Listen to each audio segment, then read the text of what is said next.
ఎట్లున్నారు లా మస్తు మస్తులే. అసలే ఆషాఢము ఒక ఫంక్షన్ లేదు, పిలిసి భోజనం పెట్టేటోళ్ళు లేరని బాధపడుతున్న టైంలోనే కరెక్ట్ గా కాలొచ్చింది. ఇంకేంది లేడికి లేచిందే పరగని చీర బయటకు తీసిన. బాగుందా? అయినా వంకాయ రంగుకు వంకేంటే చీర సరే, మరి జాకెట్ ఏదంటారా? తొందర ఎందుకు సుందర వదరా, జాకెట్ రాకుండా ఆగునా అగా వచ్చేసింది. ఇంతకు ఫంక్షన్ ఏందో చెప్పలేదుగా, అట్టు ఉంటది మనతో.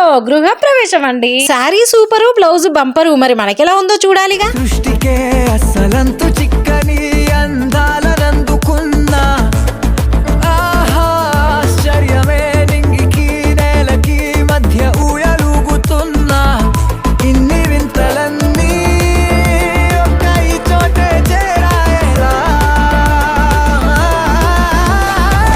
అబ్బబ్బ తీరిపోయే నిన్నాళ్ళు కన్న కళ. ఈ చీరలో నేను అందంగా ఉన్నానా లేక మరీ అందంగా ఉన్నానా? కామెంట్ చేయండి.